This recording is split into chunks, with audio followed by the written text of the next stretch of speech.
Hello everyone, good morning. সবাই কেমন আছো? আশা করছি সবাই ভালো আছো। আজ বুধবার আর দেখতে পাচ্ছ ভোরবেলা ভিডিওটা ক্যামেরা অন করেছি। তো আজকে একটু বড় ব্লগ করছি তোমাদের সাথে। এক জায়গায় যাব, কোথায় যাব, কে যাব সবটা শেয়ার করব আস্তে আস্তে তোমাদের সাথে। তো চলো আগে যা কাজ সেটা সেরে নিই, কারণ অনেক সকালে উঠেছি। আর এখানে দেখতে পাচ্ছ মোটামুটি আমার ভাতও হয়ে গেছে আর কাটাকাটি করে নিয়েছি সব সবজি। হ্যাঁ, কিছুটা রান্না করে দিয়ে যাবো বটেই।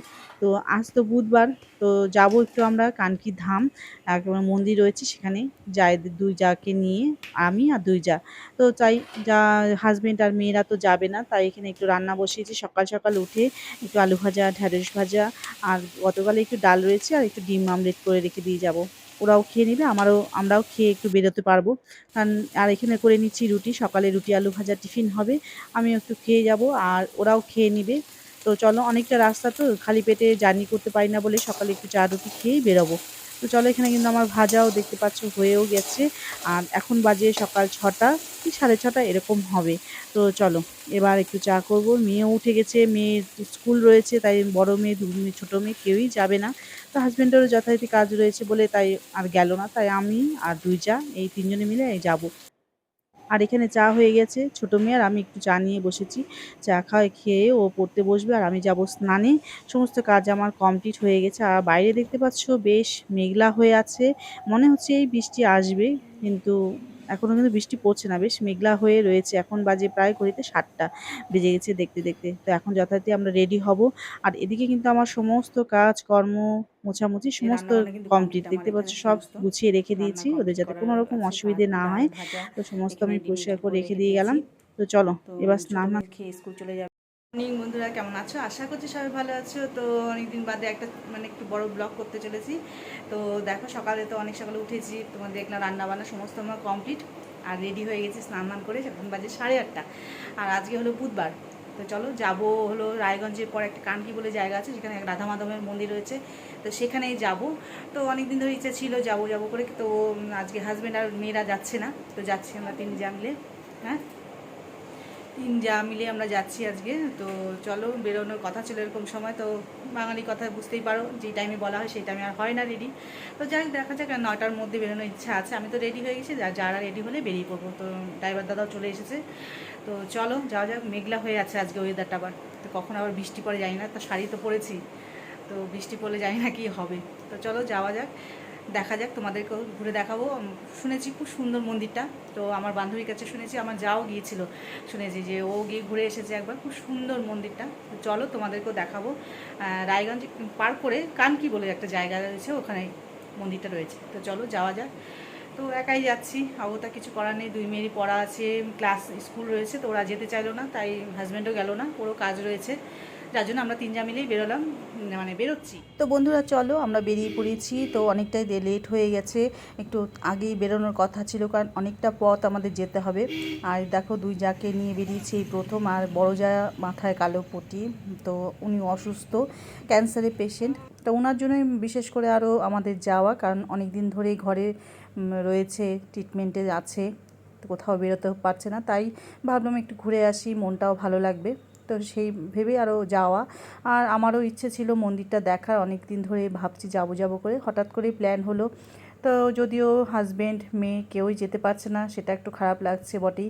কারণ অনেক দিন বাদে, এর প্রথম বলতে পারো, অনেক দিন বাদে না, এই প্রথম হাজব্যান্ডকে ছাড়া আমি গাড়ি নিয়ে এরকম আমি একা একা বেরিয়েছি। একটু ভয় ভয় তো লাগছেই বটে। তো চলো যাওয়া যাক। ঠাকুরের নাম নিয়ে যখন বেরিয়েছি, ভালো ভালোই ঘুরে আসবো। আর দেখতেই পাচ্ছ, এটা আমাদের মালদা বাইপাস। আর রাস্তা এখন খুব সুন্দর রাস্তা হয়ে গেছে। এই রাস্তা দিয়েই আমি বাবার বাড়িতে যখন যাই, এই রাস্তা দিয়েই আমাদের যেতে হয়।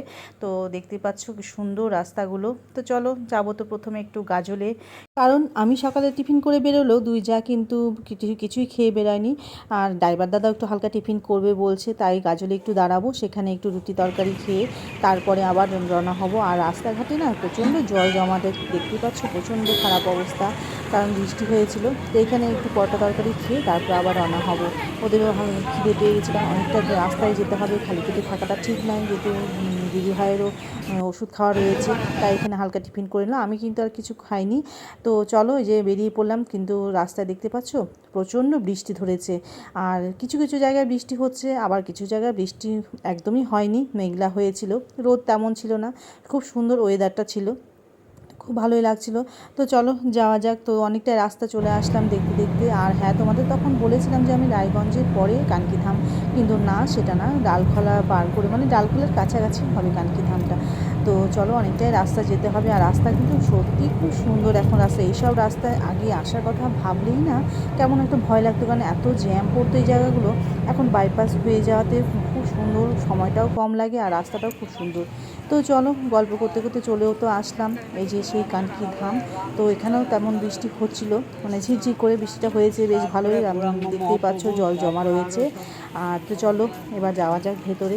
দেখতেই পাচ্ছ বিশাল গেট, আর চত্বরটাও অনেকটা বড়, খুব সুন্দর জায়গা। যদি তোমরা কেউ আশেপাশে থেকে থাকো তো অবশ্যই এসো, খুব ভালো লাগবে। সত্যি খুব সুন্দর জায়গাটা, শুনেছিলাম সবার মুখে যে সত্যি, তো সেই শুনে আমি যেহেতু আসা।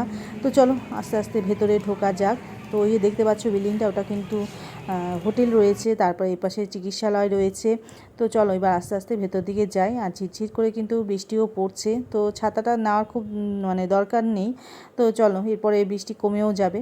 এবার ভেতরে যাই, প্রথমে নিব ডালা, একটা ফুলের ডালা নিব, যেটা পুজো দিব, একটাই নিব আমরা তিনজনে মিলে। আর এই যে দেখো বিশাল বিল্ডিং, এখানে রয়েছে চিকিৎসালয়, এটা রয়েছে হোটেল, আর কত বড় এলাকা জুড়ে মন্দির রয়েছে। আর এই হলো সেই মেন মন্দির, তো ওখানেই আমরা যাব। তো চলো যাওয়া যাক।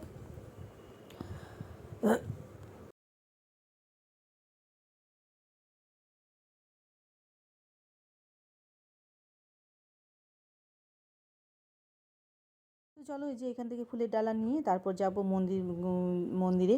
তো সেখানে পুজো শুরু হবে কিছুক্ষণের মধ্যেই বলছিল ওরা। তো চলো যাওয়া যাক। এই যে সিঁড়ি দিয়ে, আর এত সুন্দর মন্দির, এত সুন্দর কারুকার্য করা, কি বলবো তোমাদের, সত্যি অসাধারণ, খুব ভালো লাগছে এসে। যেমনি ওয়েদারটা ভালো, তেমনি এসে এখানে মনটা সত্যি একদম ভালো হয়ে গেল। আর আজকে খুব একটা ভিড় ছিল না। তো কিছুদিন পর আছে আবার ভাদু উৎসব, এর এখানে বিশাল উৎসব হয় এখানে। মন্দিরের ভেতরটাও খুব সুন্দর কারুকার্য করা, কি সুন্দর দেখো। আর এখানে মন্দিরের চারপাশটা ফাঁকা রয়েছে, মানে প্রদক্ষিণের জন্য।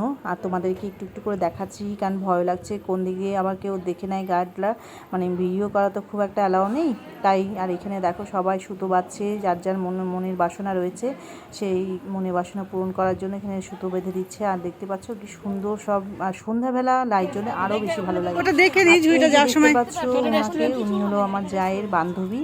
তো আমরা ভেবেছিলাম প্রথমে এখানে এসে একটু পুজো টুজো করে ঘুরে টুরে এখানে কিছু খেয়ে দিয়ে বেরিয়ে পড়বো, কিন্তু না, এই দিদিভাইয়ের অনুরোধে ওনাদের বাড়িতে আবার যেতে হবে, খুবই ধরেছে। তো উনি আবার চলে এসেছে, খুবই ব্যস্ত মানুষ উনি, সেই ব্যস্ততার মধ্যেও আমাদের কাছে সময় দিয়েছে, মানে এত ভালো অমায়িক মানুষ, খুবই ভালো লেগেছিল। তো ওনার বাড়িতে আমরা যাব, এখন এসেছে, আমাদের তাই চারপাশটা ঘুরিয়ে দেখাচ্ছে এখানে। আর দেখতে পাচ্ছ একটা কাঠবেড়ি কিরিমিরিং করে দৌড়ে বেড়াচ্ছে, যতই আমি নেওয়ার চেষ্টা করছি লোকজন দেখে আরও বুঝে কিছুতে নিতে পারছি না। তো চলো, আর এখানে দেখো পাশে কিন্তু এখানে ক্যান্টিনও রয়েছে, যারা মনে করবো এখানে এসে ঘুরে ফিরে খেয়ে দিয়ে কিন্তু যেতে পারবে, কোনো রকম অসুবিধা নেই। এখানে ক্যান্টিন রয়েছে, সব রকম খাবার, মানে নিরামিষ সব রকমই পাওয়া যায়। তো চলো, খুব ভালো লাগলো, অবশ্যই একবার হাজবেন্ডকে নিয়ে এখানে আমার আসার ইচ্ছা থাকলো। তো দেখা যাক কবে হয় সেটা। তো এবার যাবো ওই দিদির বাড়িতে। তো চলো যাওয়া যাক। মন্দির থেকে তো ঘুরে চলে এসেছি, যতটা সুন্দর মন্দির তোমাদের দেখালাম তার থেকেও কিন্তু সুন্দর এই দিদির বাড়ি। তো দেখো এখানে ব্যালকনিতে দাঁড়িয়ে আছি, বাড়িতে ঢুকে আমি এই ব্যালকনিতে চলে এসেছি। বাড়ির ব্যালকনি মানে খুবই সুন্দর জায়গা, আমার তো খুব পছন্দের একটা জায়গা, যেহেতু আমার বাড়িতে কোনো ব্যালকনি নেই, আমার খুব ভালো লাগে। আর এত বড় স্পেসিয়াস জায়গা, দেখতে পাচ্ছ চেয়ার বসানো রয়েছে, গাছপালা রয়েছে, আর এই বাঁশঝাড়টা দেখতে পাচ্ছ কি সুন্দর। আর এটা রয়েছে মন্দির দিদিভাইয়ের, সত্যি অনেকটাই বড় বাড়ি, জায়গা থাকলে পজিশন থাকলে না। তো চলো দুপুরে খাওয়া দাওয়া শুরু হবে, খাওয়া দাওয়ার ব্যবস্থা উনি করেছে। তো দেখো কত আয়োজন করেছে, কি বলবো, প্রচুর করেছে। ওনার শ্রাবণবাসী নিরামিষ ছিল, কিন্তু ওনার নিরামিষ পাশাপাশি আমাদের জন্য আমিষও করেছে, খুব ভালো লাগলো। তো তখন দেখলে মন্দিরে ঘুরে টুরে এসে একটা দিদির বাড়িতে এসেছি, মানে জায়ের এক বান্ধবীর বাড়িতে। আর এখানে রাস্তা দিয়ে গাড়ি ঘোড়া যাচ্ছে, প্রচণ্ড আওয়াজ হচ্ছে। তো খাওয়া দাওয়া করে একটু রেস্ট করছিলাম। তো এখন বাজে প্রায় 5:30, তো এখন আস্তে আস্তে আমরা বেরাবো। আর এখন দেখো এখানে শাড়ি পরে এসেছিলাম, তো একটু চুড়িদার নিয়ে এসেছিলাম, তো চেঞ্জ করে নিলাম। প্রচণ্ড গরম লাগছিলো, শাড়ি পরে অভ্যাস নেই তো, তাই জন্য প্রচণ্ড গরম গরম লাগছিলো। আর দেখো ব্যালকনিতে এত সুন্দর, আমি এখন দাঁড়িয়ে আছি ব্যালকনিতে। ব্যালকনিটা খুব সুন্দর দেখতে পাচ্ছ, গাছ লাগানো রয়েছে, উপরে ছাদেও প্রচণ্ড গাছ রয়েছে। আর ব্যালকনিটা বিশেষ করে আমার সত্যি খুব ভালো লাগছে, এদিকে খোলা মেলা কি সুন্দর। আর প্রচুর গাড়ির আওয়াজ হচ্ছে, কারণ গাড়ি যাচ্ছে এদিক দিয়ে, রাস্তা যেহেতু এই যে দেখতেই পাচ্ছি এখানে রাস্তা। তোমাদের ব্যাক ক্যামেরায় দেখাই এই জায়গাটা, তুলসী মন্দিরটা কি সুন্দর, সিঁড়ি দিয়ে নেমে তুলসী মন্দিরটা কি সুন্দর। আর এখানে প্রচুর গাছ রয়েছে, এখানে দেখো এই যে লেবু গাছ রয়েছে, লেবু গাছ লেবু ধরে আছে দেখতে পাচ্ছ, এই একটা লেবু, এই যে একটা লেবু আর রয়েছে, আর প্রচুর গাছ লাগানো রয়েছে এখানে। আর এটা রয়েছে ডাইনিং কাম ড্রয়িং রুম, বিশাল বড়, কি বলবো তোমাদের, খুব সুন্দর।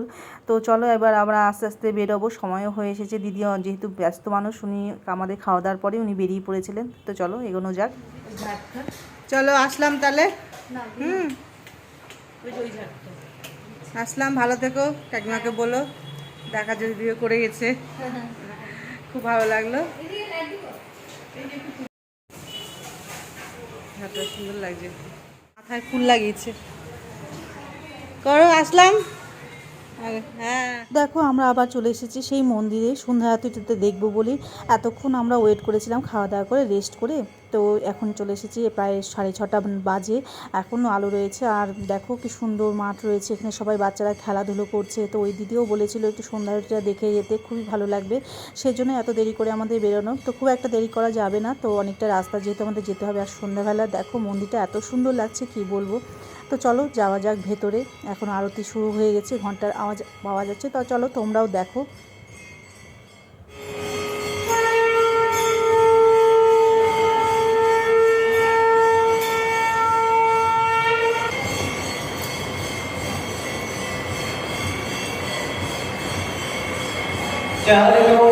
তো চলো সবটাই দেখলাম, খুব ভালো লাগলো। আর ভেতরে লাইট জ্বালিয়ে মন্দিরটা আরও সুন্দর লাগছিল। তো বাইরের আলোটাও দেখার ইচ্ছে ছিল, কিন্তু আর হলো না, তো আর অপেক্ষা করা যাবে না, এবার বেরোতে হবে। তো আমার ব্লগটা এখানেই শেষ করছি। তো চলো দেখা হবে অন্য কোনো ব্লগে, কারণ অনেকটা রাস্তা আমাদের যেতে হবে। সবাই ভালো থেকো, সুস্থ থেকো।